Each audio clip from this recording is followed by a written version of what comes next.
Brown bears are organisms that seem to have an unlimited stomach capacity, and they use Brooks River and Katmai National Park through September and much of October in an attempt to satisfy their profound hunger.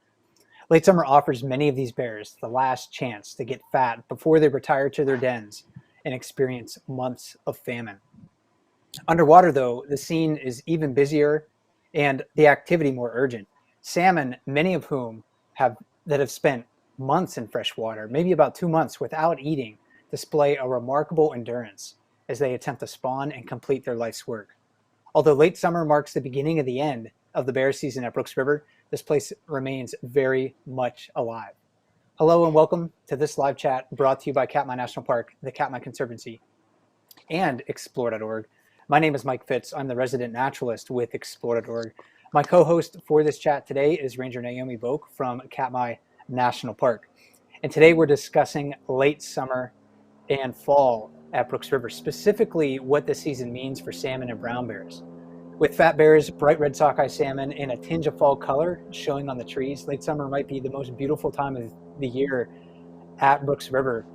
But Naomi, it's also one that's entwined with the survival of two of Katmai's most iconic species. So thanks for joining me and sharing your insights. Oh, it's great to be here today, Mike. It is a little chilly, not cold enough to be wearing my warm jacket as I thought today, but things are turning. It feels different. The activities around here feel very different. So it's great to be here.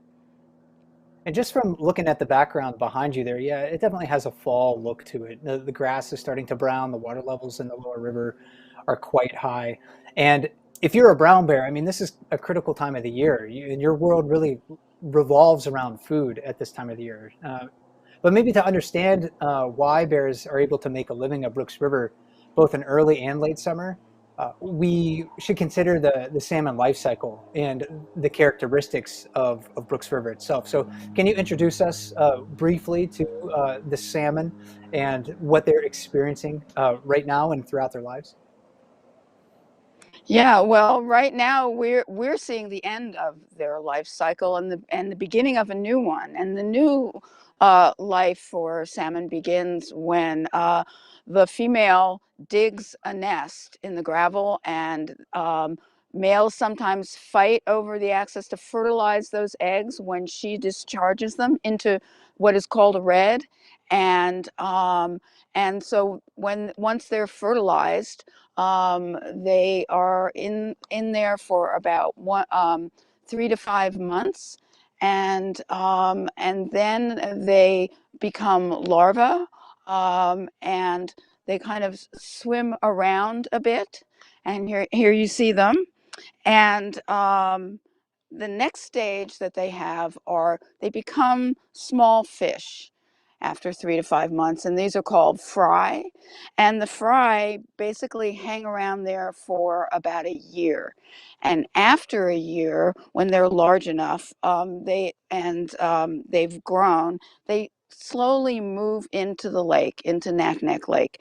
And here begins the process of their getting used to salt water. They're an adromus, which means that these salmon can survive both in fresh water and salt water. So they spend a year or two in Naknek Lake growing, transitioning into the salt water, and then they head out into Bristol Bay and then into the Bering Sea and into the Pacific, and they spend 2 to 3 years there. And then they are saltwater fish. And after those 2 to 3 years, they return from whence they came, which is the Brooks River.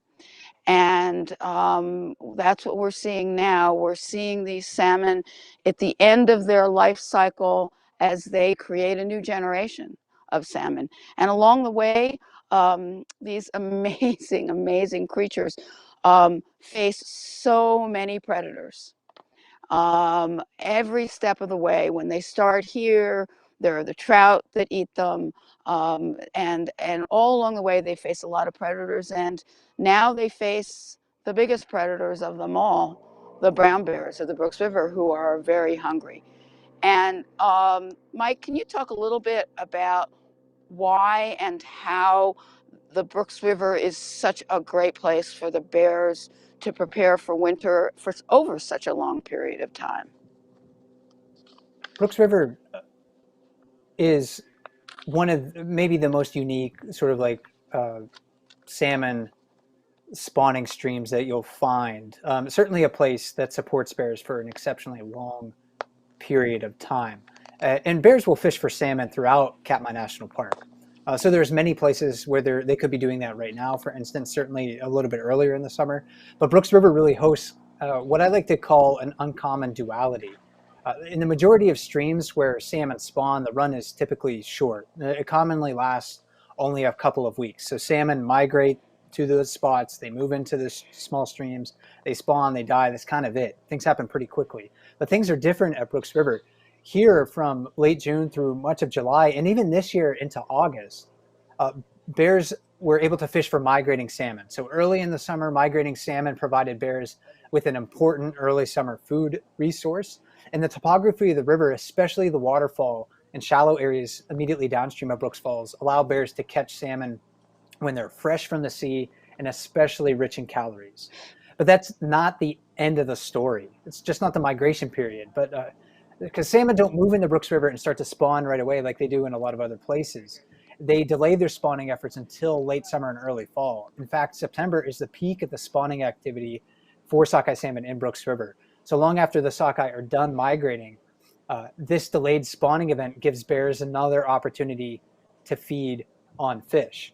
So right now, bears can remain conspicuous at Brooks Falls, and there's a small run of coho salmon that keeps them busy there. Catch rates for the bears are actually much higher in the lower river area, where dead and dying salmon accumulate after they're done spawning. Actually, right behind you, Naomi, there in those eddies, those slow-moving portions and side channels of Brooks River, bears will patrol those areas looking for anything that really can't swim away. So bears can scavenge for salmon well into October in this area, and that really extends the salmon fishing season across a wide swath of summer into early fall. And I know of no other place where bears can fish for salmon for so long. I mean, I think that really makes Brooks River kind of a special place overall. So bears are benefiting from that duality, sort of like that long period of time where they can fish for salmon. But a question that sometimes I've wondered and pondered, and I know sometimes viewers ask this as well, is why would salmon, delay their spawning efforts in the river until late summer? Wouldn't it just make more sense to just go into the river and spawn and kind of get it over with? Because the longer you're hanging out, maybe the more vulnerable you can be to predators. And it really has to do with water temperatures. In headwater streams that are fed by springs and snowmelt, water temperatures are colder and salmon spawn earlier. But Brooks River is fed by Lake Brooks, and you're looking at the head of Brooks River right here, the northeast corner of Lake Brooks. And there's a fairly shallow area of water on the northeast corner of Lake Brooks, and that's where the water is going into Brooks River. So it tends to stay warmer in the summertime, kind of above the threshold, the ideal and optimal threshold for spawning sockeye salmon in the middle of summer. So sockeye will delay their spawning efforts until late summer, when cooler air temperatures, longer nights, lower the river's water temperature to a more optimal level for spawning to occur. It's a coincidence of geology and climate that allows this to happen, and as a result, the bears benefit greatly. But Naomi, bears, they figured out that Brooks River is a great place to fish, but we've seen, especially this summer, that bears also prove adaptable when the fishing conditions change. Yeah, we talk all the time about how opportunistic bears are and how they can adapt to change. And we certainly saw that this summer. The salmon run was later than it has been in the past recent years. And the bears seemed to adapt to that. The water level was high in the lower river where there might have been more fishing. I'm going to wait till that plane goes by. I'm adaptable too, sometimes. Yeah, some of the, it may not sound that loud to our audience at home, but for Naomi, sometimes that sounds like one of the small Cessnas. They can be quite ear-piercing. when they're taking off. Yeah. So I will continue. So so the bear, we saw lots and lots of bears at the falls, and family groups that maybe wouldn't be fishing at the falls. So that really showed adaptation. But the adaptation that happens for them in late summer is a shift from fishing at the falls where the salmon have been running, and from the small streams and creeks where there's earlier spawning to scavenging around the lower river. And we've seen a lot of that. We've seen, especially this week, we've seen a number of subadults in the lower river, and there's some here now. We've seen family groups return and come back here. Another thing that we've seen that you can't see on the cams is we've seen a lot of bears scavenging for dead and dying salmon along the Naknek beach, and they just patrol the beach and swim in a kind of shallow area right below the beach. And particularly Bear 901, who is, we've gotten to joke about when the bear monitors call out, they say, well, it's our regular, it's 901. She has been really successful in fishing there. And the bears, and when they're at the falls, have this philosophy that we see with Otis and we see with 747, eat more, move less. So they're spending less energy. And that equation changes this time of year so that they are in the lower river and they really are getting more salmon for their time. Whoops, but then they don't fall down the falls. They're getting more salmon for their time on the lower river. And can you, Mike, talk a little bit more about that, the energy expenditure and what they save in coming down here, even though the salmon are not as plump and caloric as they once had been. The catch rates, as we've mentioned, for the lower river area are actually higher than what bears experience at Brooks Falls at this time of the year. It's kind of the opposite when you think about the early period of the salmon migration. So thinking back to July, for instance, when the salmon were moving up Brooks River in large numbers, we didn't see a lot of bears having success in the lower river area because those fish were highly energetic. They had a lot of escape routes. So really tough fishing conditions in the lower river in July this year, especially with the water level a bit higher than average. It's right about average for this time of the year now, but it was a little higher than average in July overall. So even though bears might have to move around in the lower Brooks River to catch fish, they're catching them at a greater rate. Now there's a caveat that I want to throw in to this discussion on that topic, because the salmon aren't worth as much to a bear after they've spawned. I mean, they are significantly they contain significantly less digestible energy compared to the salmon that arrive in July. So you don't have to work as hard to get the fish because you can just swim around and look for anything that can't swim away, but you're not getting as much bang for your buck per fish. However, I've been able to count standing where Naomi is on mornings, calm mornings at Brooks River, where I can follow a bear very easily with my binoculars and take a close look at it. I've counted bears catching, and eating 30 fish in an hour in the lower river area. But they're just not worth as much. And to demonstrate, I think, how few calories they have in them overall, there's some statistics here that I found in a study that was done on the north side of Bristol Bay. And this stream is Pick Creek. It's in the Wood River watershed. And to get there, sockeye salmon had to swim about 60 miles and climb about 70 feet in elevation. And that's about the same length and elevation that a salmon would have to surpass or surmount to get to Lake Brooks. So about the same. And after migration and spawning, the energy content in those salmon, the researchers found, was like almost completely exhausted. They found that migration and spawning cost a female salmon about 74% of her initial energy stores when she entered freshwater. Body fat in particular, it's kind of this stat is even more mind-blowing. Body fat was almost non-existent in the fish. We think of salmon as being a fatty fish, and they are, when they first come back into fresh water, but not after they're done spawning. Uh, you know, as we watch the webcams and we see bears with more than 30% body fat, a spawned out female salmon, sockeye salmon, contains about 0.1% body fat, which is remarkable. Salmon are completely committed to their spawning efforts. They give it all they can, and by the end, they have nothing left to give. I mean, they demonstrate great feats of endurance and sacrifice in order to reproduce. And bears give it all they can too, Naomi, but they're kind of doing it in a different way. They're experiencing sort of like their own metabolic and physiological shifts right now.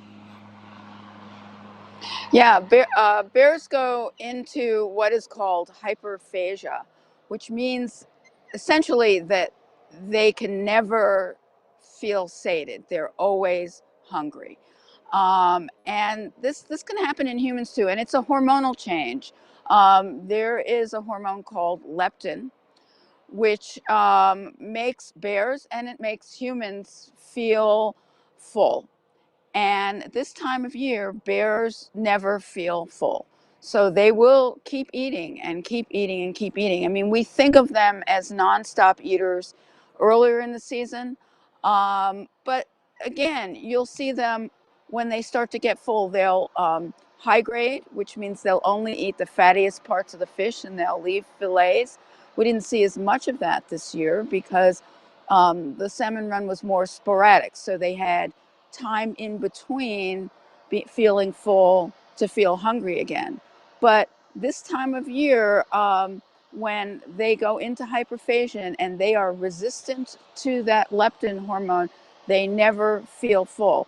And we're not quite sure how this happens, but it seems very possible that this is a result of something in their circadian rhythm. There have been studies in humans who work night shifts, and therefore their circadian rhythms are upset, that they will become leptin resistant as well and feel hungry all the time. So this time of year, the bears are just nonstop eating and scavenging. And we had an audience question. Jacqueline said, "Do cubs yearlings experience hyperphagia as adults do?" And in fact, we have no reason to suspect that they don't. And if, as you watch the bear cams, this in the coming weeks, watch the behaviors of the cubs, because you will notice that they become ornery. They will demand mother's milk from their moms a lot more often. They will spar with their siblings more frequently. They will fight over fish. And I think this really demonstrates that they are going through this hormonal change as well. So, but although eating is job one, we see other behaviors this time of year. Mike, what else happens this time of year with bears? They're still going to participate in other activities. So while food is sort of like their what they're paying attention to the most, we'll still see them play. We'll still see them interact in dominance interactions. So we'll watch for that, especially on the Brooks Falls camera, if you're interested in learning more about the hierarchy and how that plays out from year to year. If you want to see more of the more relaxed play fighting, we certainly see that on the Brooks Falls camera, but the lower river cameras are going to be maybe better cameras to look for that behavior. So River Watch and Lower River, both of those combined, would be, I think, the best places to go for that activity. So they're able to do other things, just like I'm able to do things if I'm hungry. But food is never far from their minds, and it's like the kind of like the number one thing on their minds at this time of the year. And we can also see, I think, some of the symptoms of hyperphagia in brown bears. I mean, in people, when you look at how medical professionals describe it in people as a disorder, it's people say that the symptoms include preoccupation with food seeking, impaired satiety, mental distress, eating in the absence of hunger, and binge eating. Most of the symptoms are pretty easy to see in brown bears at this time of the year, with perhaps the exception of mental distress. That would be a little bit harder to diagnose in a bear. But the other things, such as like food seeking and eating in the absence of hunger and binge eating, I mean, they certainly are doing those things. So hyperphagia is really adaptive in brown bears. And it's therefore, I think, a physiological change within their bodies, as you described, Naomi. But it's also a behavior that we can see as well. The summer's worth of that effort results in a giant savings account of fat, and that'll fuel their survival through winter hibernation. And we, as Explored.org and the Katmai Conservancy and Katmai National Park, celebrate their success in Fat Bear Week, and that's coming up at the end of the month. So Naomi, what is Fat Bear Week? You want to give us a short preview? Yeah, well, Fat Bear Week is how we all, including you, celebrate the success of these bears and the health of this ecosystem. And it's a tournament, March Madness style, where you get to vote for your favorite fattest bears.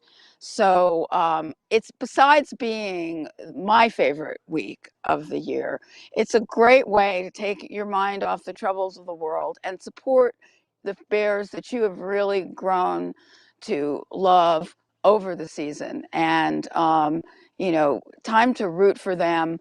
They've certainly been working hard. I mean, last year's champion, 2020 champion bear 747, he's still fishing. And I took a picture of him even a couple of weeks ago, and he looked bigger than he did at the end of September last year. And there are lots of competitors. So this year, it starts September 29th and runs through October 5th. But bonus this year, we are having a Fat Bear Junior competition. So chubby cubbies get to compete for the opportunity to be in Fat Bear Week. And so September 23rd and 24th at fatbearweek.org, you can vote for your favorite chubby cubby, and the winner will become a competitor in Fat Bear Week, competing with the big guys and gals. So it's a great week, Mike. It really is. So tell us exactly how people can participate. They can participate by voting, but there are other ways to participate. Yeah, definitely. Well, once the tournament gets set and voting is open, go to fatbearweek.org and you can vote directly there. But we also encourage people to campaign for their favorite candidates, so to speak. So if you want to consider, overall size, you can do that. If you want to consider how much a bear has gained proportionally compared to other bears, you can do that. If you want to take into account the challenges that different bears face in order to get fat. For example, if you're thinking about Otis, he's an older bear.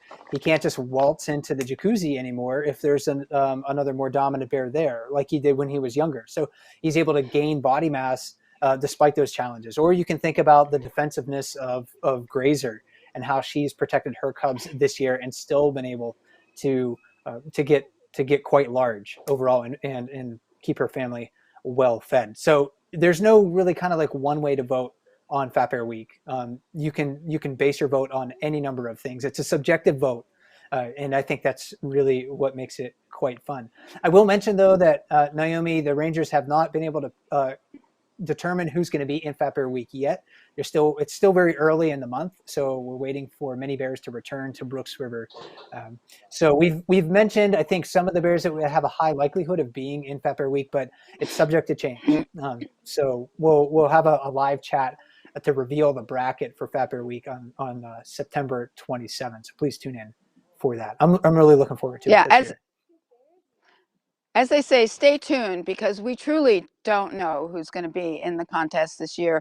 There are some bears who were here early in the season that I'm hoping will come back and be competitors this year, and that they're back in time, and that also we can get pictures of them in their glorious fatness. Because as Mike knows well, bears this time of year are never out of the water. Again, they're in hyperphagia. They're in the water fishing, And so it's hard to get a good picture of them. And so we'll see. It's very exciting. And if you've been watching the cams, you know how competitive the bears are. There's some new younger bears who I think are really up there in the competition. And I'm going to plug again the poster contest, the campaign poster contest.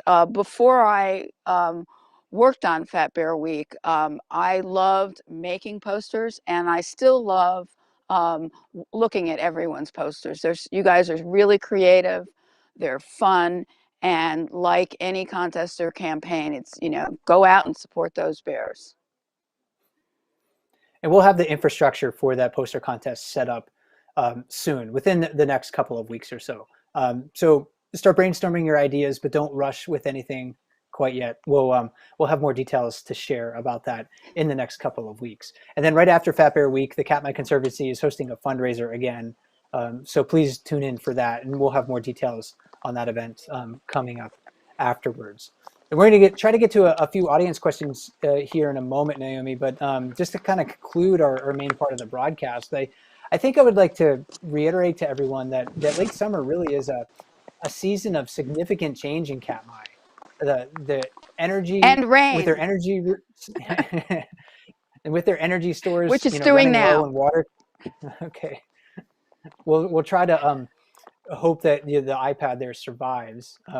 But salmon are in the battle, their last and most important battle and fight of their lives. And with winter fast approaching, bears feel a physiological desperation, in a sense, to eat as much as they can. So the salmon runs are going to fizzle out in September and October. But before then, a lot of bears are going to return to Brooks River. And the greatest numbers of bears at the river often occurs at the end of September and early October. So tons of great bear watching to do in late summer at Brooks River. It's a season of change, and the opportunities that the river provides are now vital to the survival of both salmon and the bears that make a living here. Naomi, thanks so much for toughing out the rain. And if you want to stick around for a few more minutes, I definitely think we have a few audience questions to get to. Yeah, I will. I'm getting wet, and I was able to put some plastic on the microphone receiver. So I think we'll survive. All right, sounds great. We had a few of these questions submitted in advance through the Ask Your Bear Cam question page. You can find a link to that at the bottom of the screen on the left-hand side, or in the featured comment below the live camera feed. So thanks to people who submit their questions through that. And we also have some live questions that were thrown in during the broadcast today. So we'll try to get to several of these over the next several minutes. And Heather was wondering, do some bears stay in the water to rest because the water displaces their weight? Naomi, you were maybe talking a little bit about that earlier in the broadcast, about how some bears just don't seem to ever get out of the water. No, they don't. And I mean, we see Otis, for instance. He'll fish for long hours, and he'll fall asleep there. 32 Chunk will do the same thing. 747. I think it's both supporting their weight, keeping them cool, because it's quite an energy production machine they've got going in those fat stomachs. And then they don't have to move far to keep on fishing. And a related question to that, Sienna was wondering about 747. What weight can he carry without adversely affecting his joints? And I don't know. I have thought about this a lot, and I wrote a blog post about it a couple of years ago, asking the question, can a bear be too fat? And I really don't think that they can, unless they couldn't physically walk. So they're not really subjected to predation like a small fat mammal would. If you're a marmot or a ground squirrel or something like that, I mean, you are a prized package at this time of the year, because you're getting really, really fat because you're hibernating as well, and you're not able to move as quickly. So 747 maybe can't run as fast as he could. He's still very quick, but he probably can't run as fast as he could back in July. But bears, I don't think, are adversely affected by that extreme weight gain, because they're just kind of evolved to do this on a yearly basis. And also their limb muscles and their bones, especially in their limbs, are robust. And I think that helps to support their weight overall. So they have what appears to be anatomical adaptations that allow them to stand and walk and move around for long periods of time while carrying a lot of weight. So they probably don't suffer from the same effects that people do.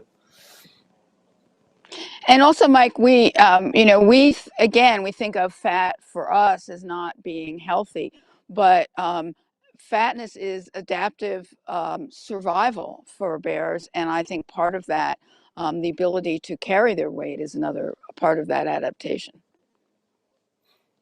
Absolutely.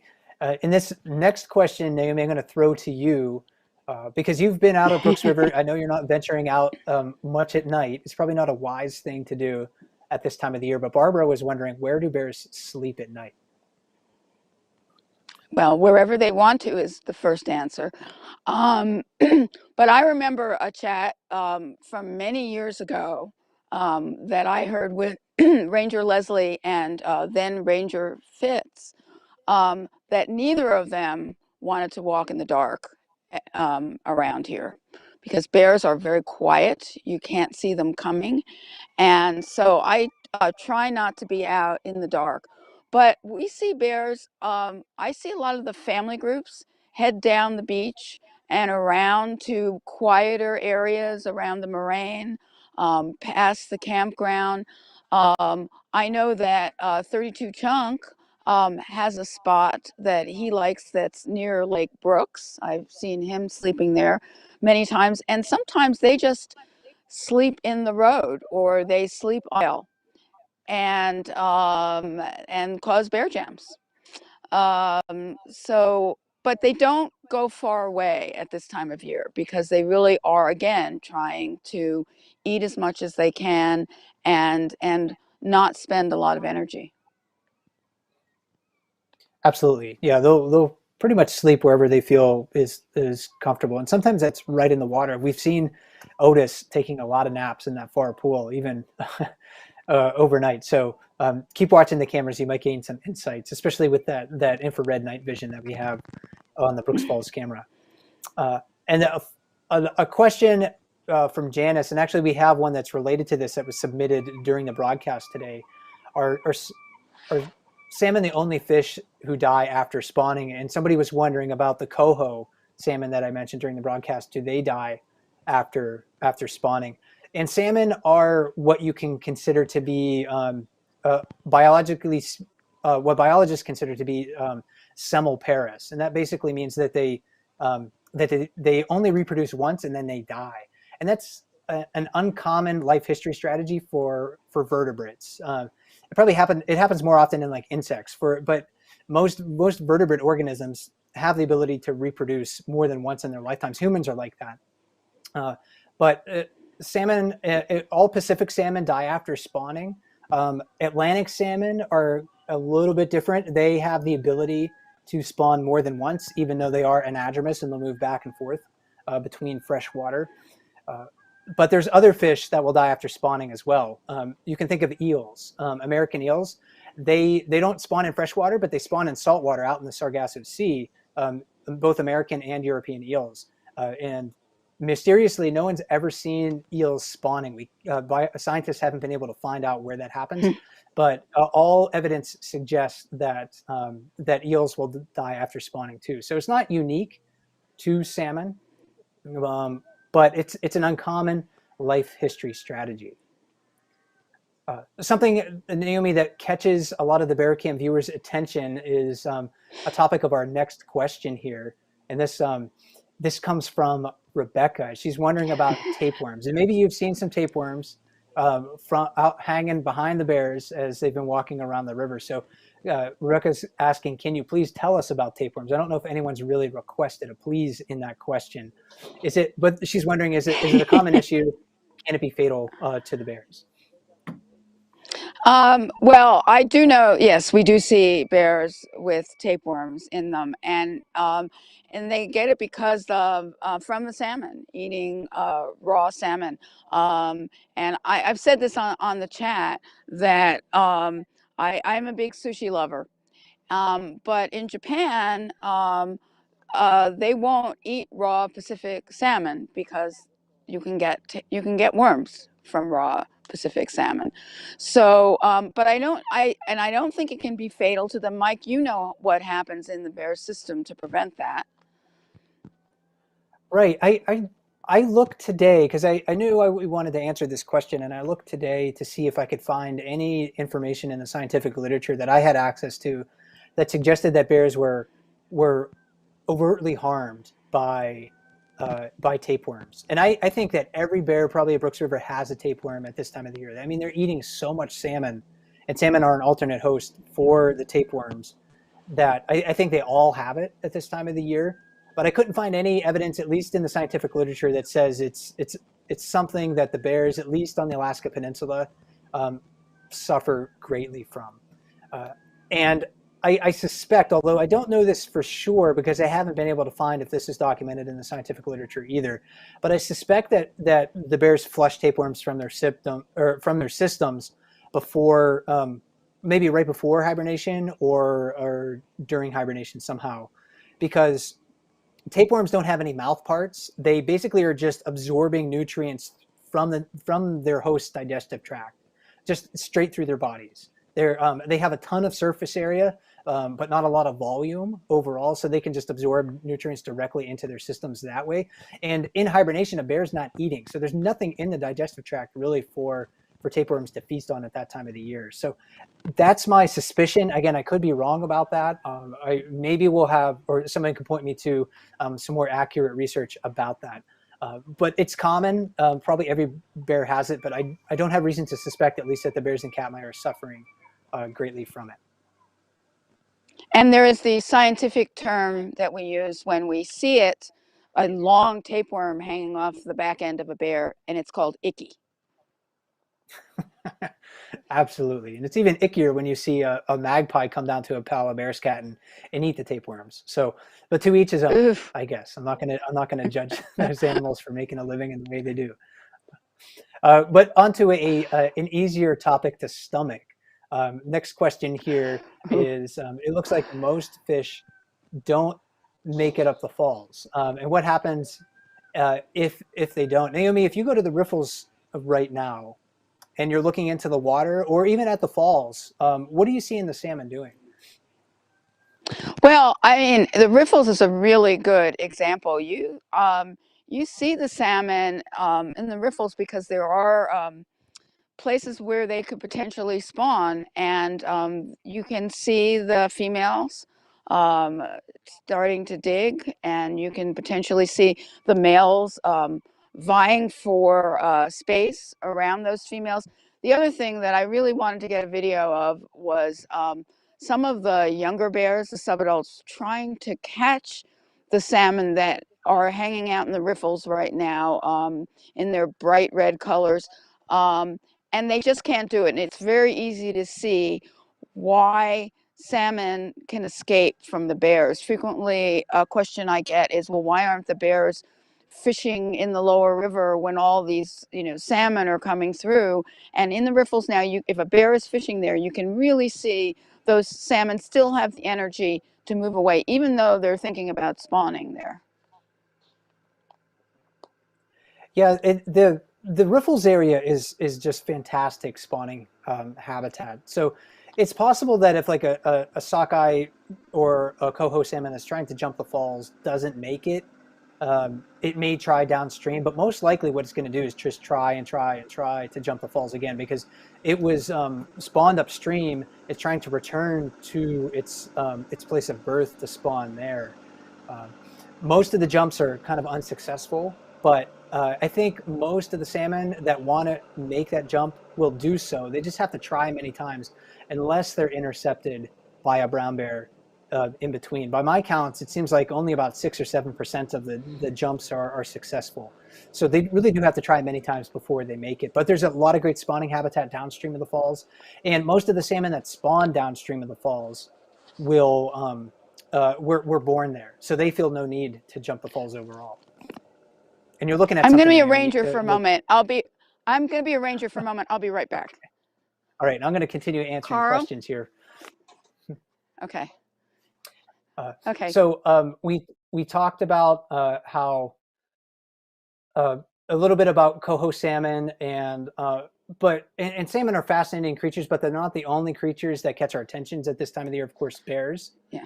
um, will do so as well. And the coho salmon are, I think, some of the prettier salmon that you can find in in the river. I mean, the sockeye are gorgeous. They have bright red bodies and greenish heads, but somebody's wondering, do the coho salmon spawn at the same time as the sockeye, and do they change color too?